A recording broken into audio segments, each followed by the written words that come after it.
नमस्कार सर्वांना मित्रांनो. एम-पी-एस-सी कंबाईन गट ब चे शेवटचे 15 दिवस बाकी आहे. ठीक आहे, 2 फेब्रुवारीला आपली परीक्षा आहे आणि हे जे 15 दिवस असतात, हे परीक्षेसाठी खूप महत्त्वाचे असतात. कोणती पण परीक्षा असो, तिच्या परीक्षेच्या आधीचे 15 दिवस किंवा 1 महिना खूप क्रुशियल असतो बरं का. आणि ह्या व्हिडिओमध्ये त्या 15 दिवसामध्ये तुम्ही कोणत्या गोष्टी केल्या पाहिजे आणि कोणत्या गोष्टी नाही केल्या पाहिजे. ह्या गोष्टी मी प्रॅक्टिकल ज्या गोष्टी त्याच सांगण्याचा प्रयत्न केला. इथं काही लय मोटिव्हेशन देण्याचा प्रयत्न नाही. पण जे सीरियस स्टुडंट आहे, जे पहिल्यापासून स्वाध्याय अकॅडमीचे व्हिडिओ बघत आलेले आहे, पी-वाय-क्यूचा रिपिटेशनचे व्हिडिओ असू दे, पी-वाय-क्यूचा एनालिसिसचे किंवा जे पण व्हिडिओ आपण टाकलेले, जे आपण बॅचेस घेतलेले आहे किंवा आपली जी पी-वाय-क्यूची बॅच आहे, त्याचे जे विद्यार्थी जवळ-जवळ 1450 विद्यार्थी जवळ-जवळ त्या बॅचचे. त्या सगळ्यांसाठी एक शेवटच्या 15 दिवसामध्ये कोणत्या गोष्टी तुम्ही केल्या पाहिजे. आता काय-काय बघणार बघा, ते सांगतो मी आधी. तर कोणत्या-कोणत्या गोष्टी आपण पूर्णपणे अव्हॉइड केल्या पाहिजे. म्हणजे कोणत्या गोष्टी टाळल्या पाहिजे बरं का. कोणत्या गोष्टी केल्या पाहिजे हे सगळेच सांगतात.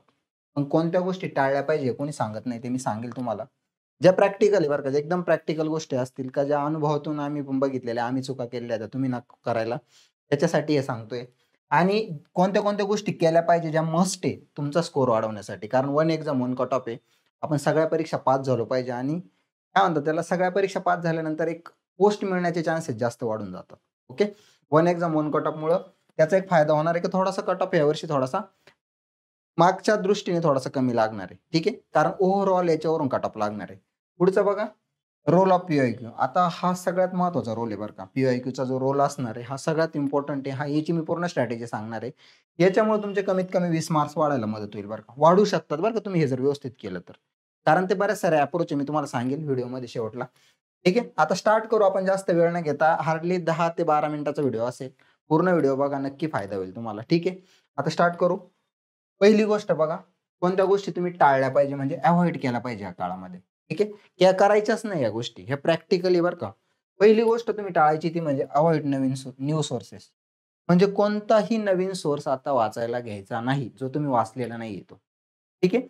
म्हणजे मागच्या काही दिवसापासून तुम्ही जे अभ्यास करत आले टार्गेट ठेवून कंबाईनचं, त्या ज्या गोष्टी तुम्ही वाचलेल्या आहेत, त्याच गोष्टी तुम्ही रिवाईज करायच्या आहे. नवीन गोष्ट तुम्हाला कोणी एखादा टॉपरने जरी येऊन सांगितलं ना, हे पुस्तक वाच, त्याच्यातून 10 क्वेश्चन येणार आहे, तरी वाचायचं नाही.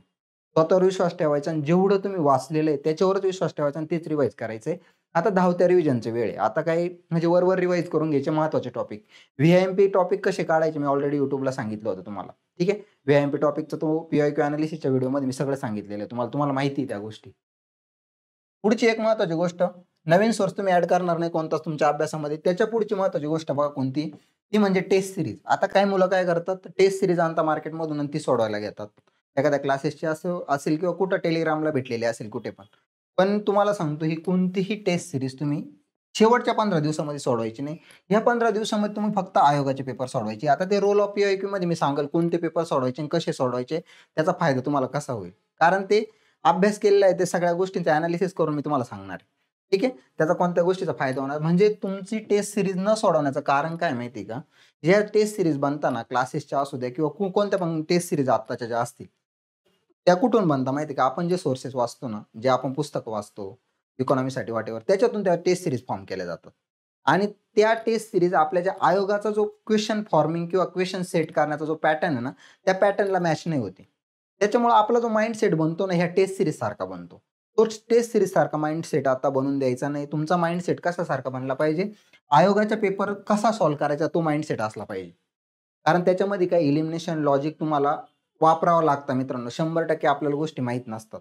आपल्याला हार्डली 40 ते 42 क्वेशन माहीत असतात, 45 क्वेशन माहीत असतात. खूप चांगला अभ्यास असणाऱ्या मुलाला, का जे कन्फर्म 45 क्वेशन माहीत असतात. ठीक आहे. जे उरलेले क्वेशन आहे त्यामधले काही एखादं वाक्य माहीत असतं, दुसरं माहीत नसतं. मग ते लॉजिकल अप्रोचनी, एलिमिनेशन टेक्निकनी सॉल्व्ह करायचे असतात. ते कशाने बिल्ट होतं? तुम्ही जेव्हा आयोगाचे पेपर सोडवाल तेव्हा बिल्ट होतं. ठीक आहे. त्याच्यामुळं तुम्ही टेस्ट सीरीज कोणतीही सोडू नका. हे माझं पर्सनल मत आहे. कारण खूप टॉपरशी बोलल्यानंतर किंवा माझ्या अनुभवानुसार मी बोलतोय बरं का मित्रांनो. तुम्हाला जर वाटत असेल तुम्ही योग्य करताय, तर मग तुम्ही तुमच्या पद्धतीने जाऊ शकता. पण जे सीरियस मुलं आहेत त्यांनी अव्हॉइड करा. कारण माइंडसेट आता पी-वाय-क्यूचा राज्य म्हणजे आयोगाच्या पी-वाय-क्यूचा माइंडसेट तुमचा बनणं खूप गरजेचं आहे. अल्टिमेटली तुम्हाला आयोगाच्या पेपरला सामोरे जायचं आणि तो तुम्हाला पास करणार आहे. टेस्ट सीरीजमध्ये तुम्हाला 70 मार्क आले ते नाही. ते नाही महत्त्वाचं. तिथं कॉन्फिडन्स नाही महत्त्वाचा. ठीक आहे. आयोगाचा पेपर सॉल्व्ह करा. त्या माइंडसेटनी कसा आयोग क्वेशन विचारते, तो माइंडसेट बनणं गरजेचं आहे. त्याच्यामुळे हे सांगतोय आवर्जून. पुढचं बघा, अव्हॉइड YouTube चॅनल आणि Telegram. आता टेलिग्राम चॅनल आणि YouTube चॅनलवर शेवटच्या 5 दिवसाची स्ट्रॅटेजी, 2 दिवसाची स्ट्रॅटेजी असेल, परीक्षेला जाता-जाता रिव्हिजन, 12 तासामध्ये पूर्ण विषयाची रिव्हिजन, ह्या गोष्टी टाळा मित्रांनो. सीरियस मुलांसाठी सांगतोय बरं का. मी असो, माझा व्हिडिओ असो नाही तर कोणाचा व्हिडिओ असो. ठीक आहे. कारण काय होतं, ह्या गोष्टी तुम्हाला डायव्हर्ट करतात आणि अल्टिमेटली तुम्ही डायव्हर्ट नाही झाले पाहिजे या 15 दिवसामध्ये. आपलं अल्टिमेट एम काय असतं, आपल्याला पास व्हायचंय. ठीक आहे. आपण मागच्या, कारण कंबाईनची ॲड खूप पुढे गेली, खूप डिले झाली. 24ची ॲड आपण 25 मध्ये त्याचा पेपर देतोय. ती खूप आधीच व्हायला पाहिजे होती. खूप वाट बघितलेली आणि तुम्ही खूप अभ्यास केलेला आहे याच्यासाठी. ठीक आहे. मागच्या 1-1.5 वर्षापासून तुम्ही वाट बघताय या गोष्टीची आणि ह्या काळामध्ये तुम्ही डायव्हर्ट होऊ नका मित्रांनो. ह्या गोष्टी असतील ह्या टाळा. कोणतीही तुम्हाला किती किती म्हणजे काय इच्छा झाली एखाद्या टायटल बघून तरी बघू नका. याच्यामध्ये मी प्रॅक्टिकलच गोष्टी सांगेल ह्या व्हिडिओमध्ये, ज्या पण असतील त्या. ठीक आहे. ही गोष्ट करा. टेलिग्राम चॅनलवरच्या ज्या अफवांवर बळी पडू नका. 2 फेब्रुवारी हे टार्गेट डोळ्यासमोर ठेवा आणि त्याच्यानुसार अभ्यास करा. किती व्ही-एम-पी टॉपिक आले हे वाचा. 2 पानाची नोट्स, 4 पानाची अजिबात वाचायची नाही नवीन. जे वाचलंय त्याच्यावरच विश्वास ठेवायचा. ठीक आहे. आता पुढची एक महत्त्वाची गोष्ट बघा, अव्हॉइड आर्ग्युमेंट. आता ही जनरल पॉइंट आहे हा. अव्हॉइड आर्ग्युमेंट म्हणजे काय? का कोणी म्हणत असेल बघा, काही ग्रुप असतात बघा, काही मुलांना सवय असते का यार पेपर ह्या वेळेसचा टफ येणार आहे, पेपर असाच येणार आहे, हा विषयातले हेच क्वेश्चन येणार आहे. ह्या ज्या आर्ग्युमेंट असतात किंवा आपल्याला कोणतरी टोचून बोलणारं असतं बघा, लय अभ्यास करतोय किंवा आपल्यावर जळणारे लोकं असतात किंवा मागे ओढणारे लोकं असतात. त्यांच्या नादी लागायचं नाही. त्यांच्या आर्ग्युमेंटमध्ये पडायचं नाही. कोणी काय म्हणत असेल ना, त्या आर्ग्युमेंटमध्ये तुम्ही पडले ना मित्रांनो, काय त्याच्यात एनर्जी आणि तुमचा माइंड आहे ना, ते कॉन्सन्ट्रेशन आहे ते लूज होतं. ठीक आहे. त्या गोष्टींमध्ये पडू नका. पूर्ण फोकस स्टडीवर ठेवा. शांत, एकदम शांत डोक्याने. ठीक आहे. नंतर एकदम शांत डोक्याने पुढचे 15 दिवस अभ्यास करा. एकदम जेवढा होईल तेवढा अभ्यास करायचा, स्वतःवर विश्वास ठेवायचा आहे. काय होईल, पेपर कसा येईल, काय मी पास होईल का नाही, ह्या गोष्टीमध्ये पडायचं नाही. तुमचं काय आहे कर्तव्य, फक्त स्वतःला एवढंच सांगायचं आहे, की माझं कर्तव्य, मी मागच्या काही दिवसापासून खूप अभ्यास केला, खूप वर्षांपासून अभ्यास करतोय. माझा स्वतःवर विश्वास आहे. मला जाऊन फक्त पेपर शांतपणे मी जेवढा अभ्यास केलाय त्या बेसिसवर सोडवायचा आहे. बस एंड ऑफ द स्टोरी. त्याच्या पलीकडे मला काहीच माहीत नाही. हा माइंडसेट ठेवा. आणि ह्या काळामध्ये ना थोडंसं भीती वाटणं, टेन्शन येणं, प्रेशर येणं, ह्या गोष्टी कॉमन आहे मित्रांनो. कोणताही पास होणारा विद्यार्थ्याला विचारा तुम्ही. कोणत्याही टॉपरला विचारा, की ह्या गोष्टी पार्ट टाईम पार्सल आहे. सीरियसपणाची लक्षणं असतात. ठीक आहे. त्याच्यामुळे याला घाबरून जायचं नाही. याला फेस करायचं. ही परीक्षा आहे म्हटल्यावर थोडाफार प्रेशर, टेन्शन येणार आहे. भीती वाटणार आहे. It's okay. स्वतःला म्हणायचं थोडंफार परीक्षा म्हटल्यावर ह्या गोष्टी होणारच आणि आपला अभ्यास करत राहायचा रेग्युलरली, कन्सिस्टंटली. ठीक आहे. अभ्यास करत राहायचा शेवटचे 15 दिवस. तुम्हाला सांगितलं आर्ग्युमेंटमध्ये पडू नका. आता हे झालं काय करू नका. आता काय केलं पाहिजे ही गोष्ट महत्त्वाची. आता बघा मित्रांनो, मिनिमम 1 बुक. आता तुम्ही प्रत्येक विषयासाठी जे एक बुक धरून जे चाललेले मी पहिल्यापासून सांगत आलेलो आहे किंवा आमच्या टीमने पण सांगितलेलं आहे. तर प्रत्येक विषयासाठी जे एकच बुक वाचायचं तुम्हाला, ते जे बुक असेल तेच तुम्हाला रिवाईज करायचं आणि त्यातले पण महत्त्वाचे टॉपिक रिवाईज करायचे.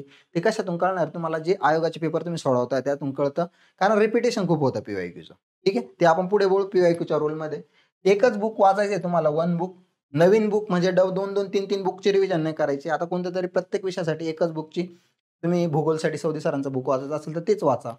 इकॉनॉमीसाठी कोळंबे सरांचं असेल, दीपस्तंभाचं असेल, व्हॉटएव्हर तुम्ही जे वाचत असाल तेच वाचा. नवीन काही बुक वाचू नका. प्रत्येक सब्जेक्टसाठी एकच कोणत्यातरी बुकची रिव्हिजन करा आता. हे सांगायचंय मला इथं. रिव्हिजन, आता जी धावती रिव्हिजनचा वेळ आहे ना, ती म्हणजे महत्त्वाच्या टॉपिकला आता पुस्तकं पहिल्या पेजेसपासून शेवटच्या पेजेसपर्यंत वाचायची नाही. कोणतंही पुस्तक घेतलं ना, आता इकॉनॉमीचा, भूगोलचा बघा. भूगोल आणि इकॉनॉमीचा सिलेबसमधले पॉइंट जे दिलेले, बाकीचा आता हिस्ट्रीचा सिलेबस पूर्ण दिलेला नाही व्यवस्थित. पण भूगोल आणि इकॉनॉमीचा जो सिलेबस दिलेला आहे ना पूर्वचा, तो एकदा सिलेबस बघा मित्रांनो. त्याच्यामध्ये जे टॉपिक दिलेले ना, मोस्टली क्वेश्चन त्याच्यावर विचारले जातात बरं का. सायन्सचा नाही पूर्णपणे दिलेला, बुद्धिमत्तेचा नाही. पण ह्या 2 विषयांचा, भूगोल आणि इकॉनॉमी, याच्यात जे सिलेबसमधले जे टॉपिक आहे ना, भूगोलमध्ये बघा, जे नावं दिले, नदी प्रणाली असेल व्हॉटएव्हर, त्याच्यावरच क्वेश्चन विचारले जातात हां. आणि याच्यामध्ये पण इकॉनॉमीमध्ये पण बजेट असेल, कोणता पण जे टॉपिक दिलेले आहे ते व्यवस्थित करा. त्याच्यावरच क्वेश्चन विचारले जातात. ठीक आहे. या 2 विषयांसाठी सिलेबसचा तुम्ही सहारा घ्या. त्याचा तुम्हाला फायदा होईल.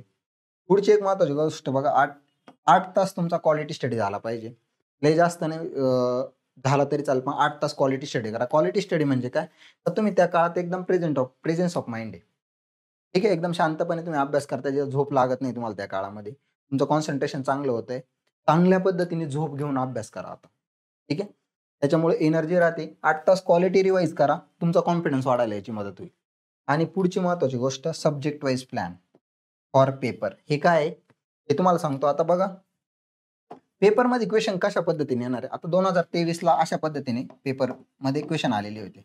इतिहासाला 10 क्वेश्चन विचारले होते, भूगोलला 10 होते, अर्थशास्त्राला 15 होते, राज्यशास्त्र 15, चालू घडामोडी 15, विज्ञान 15 आणि गणित आणि बुद्धिमत्ता 20 क्वेश्चन.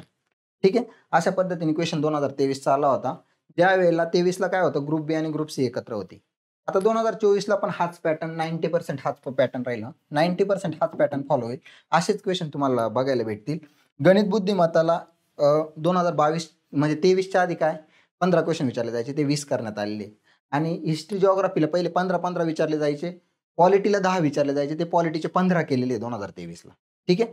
त्याच्यामुळे हा पॅटर्न फॉलो होईल, कारण गणिताला 10 क्वेश्चन मागच्या वेळेस विचारले होते आणि बुद्धिमत्तेला 10 विचारले होते. आणि दोन्ही पण सिलेबसमध्ये आयोगाने वेगवेगळे टॉपिक दिलेले. त्याच्यामुळे हाच पॅटर्न फॉलो होईल. आता मी तुम्हाला इथं सांगितलंय की subject wise plan. Subject wise plan म्हणजे काय? जे असे विषय काय याच्यामधले का ज्याच्यामध्ये आपण खूप चांगले मार्क्स आणू शकतो. ते विषय कोणते? बघा, ते विषय आहे पहिला एक तर हा इतिहास आहे, दुसरा भूगोल, तिसरा अर्थशास्त्र आणि चौथा राज्यशास्त्र. हे जे 4 विषय आहे आणि हा एक विषय, 5वा विषय. ह्या विषयांमध्ये तुम्ही चांगले मार्क्स आणू शकता. म्हणजे आता बघा, इतिहासाचे 10 क्वेश्चन असतील ना, इतिहास जरी अवघड विचारला ना, तरी तुमचे 6 क्वेश्चन जरी बरोबर आले ना, खूप चांगला स्कोर अवघड विचारल्यावर बरं का. पण आता इतिहास थोडं सोपं विचारलं जातंय.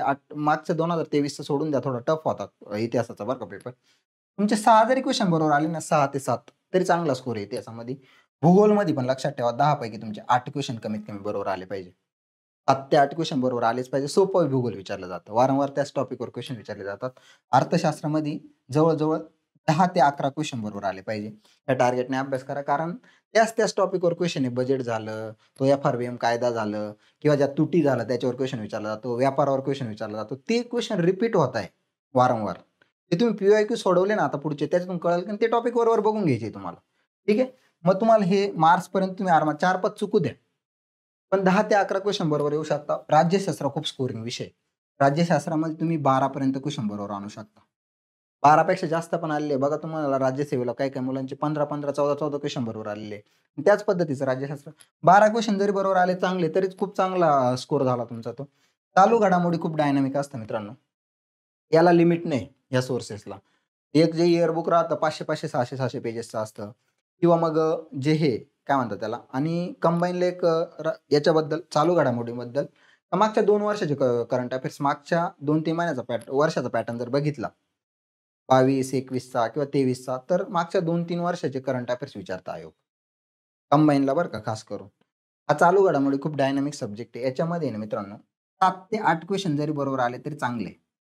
पण याच्या खाली नाही आले पाहिजे बरं का. म्हणजे असे पण मुलं आहेत ज्यांचे 3-3, 4-4 बरोबर आले आणि त्याच्यामुळे रिझल्ट गेलेले. आणि याला थोडं महत्त्व द्या. 7 ते 8 क्वेश्चन बरोबर आले पाहिजे. शेवटचे 15 दिवस आहेत. दररोज 1-1.5 तास करंटला द्या तुम्ही. डायनामिक आहे. रिव्हिजनची गरज असते. ठीक आहे. विज्ञानामध्ये विज्ञान टफ जातं बऱ्याच मुलांना. त्याच्यामध्ये तुमचे 7 क्वेश्चन जरी बरोबर आले तरी बास. ठीक आहे. 7 क्वेश्चन जरी बरोबर आले ना, बास 15 पैकी. 6-7 चुकू द्या, पण 7 बरोबर आले पाहिजे. हे कमीत कमी सांगतोय बरं का तुम्हाला. आणि गणित बुद्धिमत्ता जर दोन्ही मिळून विचार केला, दोन्हीमध्ये 6-6 जरी बरोबर आले, असे टोटल 12 क्वेश्चन तुम्हाला बरोबर आले, तर तुमचा स्कोर बघा ना कुठे जातोय. 6 आणि 8 किती झाले? 14. 14 आणि हे 11. 14 आणि 11 किती झाले? 25 झाले. 25 आणि हे 12 किती झाले? 37 झाले. 37 मधले हे 8 पकडू आपण. 45 झाले. 45 आणि 7 किती झाले? 45 आणि 7 झाले जवळ-जवळ 52. 52 आणि 12 किती झाले? 64 क्वेश्चन तुमच्या बरोबर आहे. आता तुमचा जर अटेम्प्ट 95 आहे. ठीक आहे, किंवा 96 अटेम्प्ट आहे. 96 बघा, 96 मधून जर 64 वजा केली तर निअर अबाउट 32. ठीक आहे. 4-8 32. 8 क्वेश्चन जरी मायनस केले याच्यातून, तरी तुमचा स्कोर 56 येतो. कारण 1/4 निगेटिव्ह आहे. ठीक आहे. 1/4 निगेटिव्ह आहे. तुमचे 32 क्वेश्चन चुकले तर तुमचे 4-8 32, 8 क्वेश्चनचे मार्क्स कमी होतात. 64 मधून 8 गेले 56. 56 खूप चांगला स्कोर आहे वन एक्झाम वन कट ऑफसाठी. आता ते पेपरवर डिपेंड राहतं, पण मागचा जो ट्रेंड बघितला ना, तुम्ही 55 प्लस मार्क्स पाडण्याचा प्रयत्न करा. हा 56 स्कोर ह्या अँगलने जरी विचार केला तरी आरामात येऊन जाईल. मित्रांनो, चुकायला खूप चान्सेस आहे बघा. इथं विज्ञानामध्ये तुमचे 8 क्वेश्चन चुकले, 7 जरी बरोबर आले.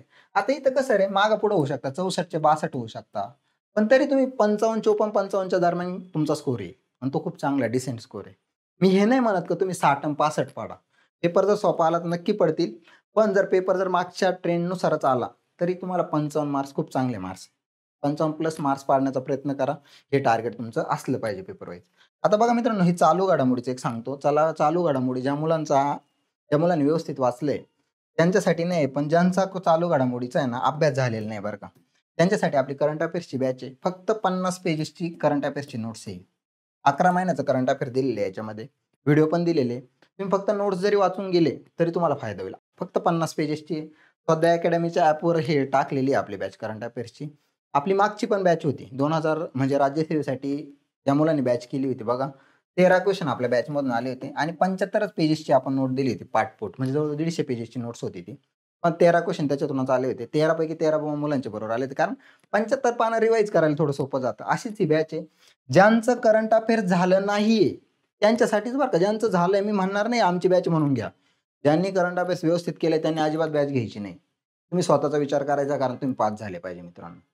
इथं स्वार्थ कुठलाच नाहीये. ज्यांचा अभ्यास झालेला नाही, करंट अफेअर्सवर कॉन्फिडन्स नाहीये, ती बॅच घेऊ शकता. याच्यामध्ये आम्ही 2 वर्षाचं करंट अफेअर्स टाकले. मागची पण पीडीएफ टाकली.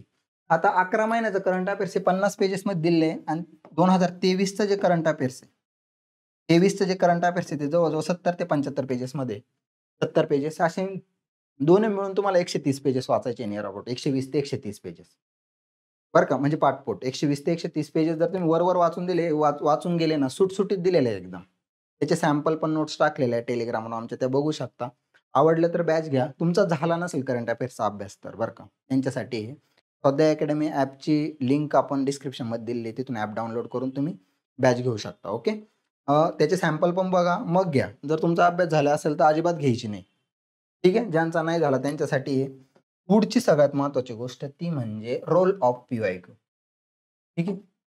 कमीत कमी 20 मार्क्स वाढतील. हे कसं आहे माहिती आहे का? याचं कारण काय आहे? आणि हे खरं आहे बरं का. याचे प्रूफ पण मी टाकलेले आहे. Repetition of P-Y-Q. राहुल सरांनी इकॉनॉमीचे रिपिटेशन किती होत आहे ते पण दाखवलेले आहे. प्रूफ दाखवलेले आहे मित्रांनो. इथं काही खोटं नाही. सगळ्या गोष्टी किती क्वेशन आत्तापर्यंत रिपीट झालेले एक वर्षामध्ये. तर आता हे जे रिपिटेशनचं प्रमाण आहे ना, प्रत्येक विषयामध्ये 3 ते 4 क्वेशन आहे ना, मागच्या ज्या 5-6 वर्षामध्ये रिपीट होत आहे. 3 ते 4 क्वेशन हे कमीत कमी सांगतोय बरं का. जर 3 ते 4 क्वेशन प्रत्येक ह्याच्यातून रिपीट होत आहे. आपल्याकडे जवळ-जवळ 6 सब्जेक्ट आहे. 6 सब्जेक्ट 6 चोक 24. 24 मार्काचे क्वेशन रिपीट होतात. आपण 24 सोडून द्या, 20च धरू. 20 क्वेशन जर रिपीट झाले, तर हे आयोगाने दिलेले आपल्याला फ्रीचे मार्क्स आहे आणि पास होणाऱ्या मुलांची चुकती नाही बरं का. वारंवार टॉपर पण सांगता बघा पी-वाय-क्यूला महत्त्व द्या. त्याच्यामुळं पी-वाय-क्यू करणं लय गरजेचं आहे. आता ते कोणते करायचे ते पण मी सांगेल ह्या पॉइंटमध्ये. हाऊ टू डू कसं करायचं ते पण. इथं बघा पॅटर्न कळतो. कशा टाइपचे क्वेशन विचारले जात आहे, अप्रोच कसा करायचा आहे, सॉल्व्ह कसे करायचे. लॉजिकल एलिमिनेशन त्या गोष्टी कळून जातात. इथं दिलंय बघा. म्हणजे काही-काही क्वेशन असे असतात की जे एलिमिनेशन टेक्निक किंवा लॉजिकनी आपण जे लॉजिक वापरून सॉल्व्ह करू शकतो. जिथं पुस्तकाच्या बाहेरचा क्वेशन असतो, जनरल सेन्सवर क्वेशन सॉल्व्ह करायचे राहतात. तिथं पी-वाय-क्यूच्या प्रॅक्टिसमधून ते होऊन जातं त्या गोष्टी. ठीक आहे. पुढे बघा आय-एम-पी टॉपिक कळतात. आय-एम-पी टॉपिक कसे कळतात मित्रांनो? तुम्ही जेव्हा 10 क्वेशन पेपर मागच्या करतात. ठीक आहे. 5 वर्षाचे क्वेशन पेपर ग्रुप सीच्या 5 आणि ग्रुप बीच्या 5 अशा 10 क्वेशन पेपर जर तुम्ही केल्या, तर त्यातून तुम्हाला कळतं की यार वारंवार ह्याच टॉपिकवर क्वेशन विचारला जातो. आता एफ-आर-बी-एम घ्या इकॉनॉमीचा. त्याच्यावर वारंवार क्वेशन विचारला जातो. मग एफ-आर-बी-एमवर मागच्या 5 वर्षामध्ये ग्रुप बीचा विचार केला तर 3-4 वेळा तो रिपीट झालेला आहे. ग्रुप सीचा विचार म्हणजे तो क्वेशन 6-7 वेळा विचारलेला आहे मागच्या 10च क्वेशन पेपरमध्ये एफ-आर-बी-एम कायद्यावर. मग तो फ्रीचा मार्क झाला. मग मी काय करेल, एफ-आर-बी-एम कायदा व्यवस्थित करून घेईल.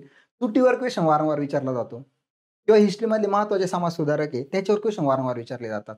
मग याच्यातून तुम्हाला आय-एम-पी टॉपिक कळतात मित्रांनो. आता ते कसं करायचंय तुम्हाला? तुम्हाला काय करायचंय? 10 क्वेशन पेपर डाउनलोड करायचे. कोणत्या? 2018 पासून तर 2023 पर्यंतचे. त्याच्यामध्ये तुम्हाला ग्रुप सीचे 4 पेपर झालेले, ग्रुप बीचे 5 पेपर झालेले आणि ग्रुप सी आणि ग्रुप बीचा मिळून 1 पेपर झालेला. असे 10 पेपर आहे. हे डाउनलोड करायचे, याचे झेरॉक्स मारायचे आणि हे सोडवायचे तुम्हाला. कुठलीही टेस्ट सीरीज सोडवायची नाही. यालाच टेस्ट सीरीज म्हणून ट्रीट करायचंय तुम्हाला. ठीक आहे. आणि हे 10 क्वेशन पेपर तुम्हाला कुठं भेटतील माहिती आहे का? तुम्हाला कुठं शोधायची गरज नाही. आपल्या स्वाध्याय अकॅडमीच्या ॲपवर प्रिव्हियस इयर क्वेशन पेपरचं एक हे आहे.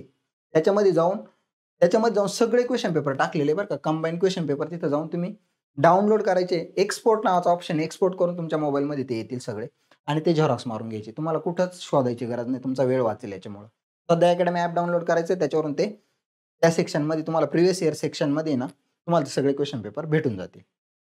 ठीक आहे. आता अजून एक गोष्ट याच्यामध्ये, आता याच्यावर आम्ही एक बॅच पण बनवलेली.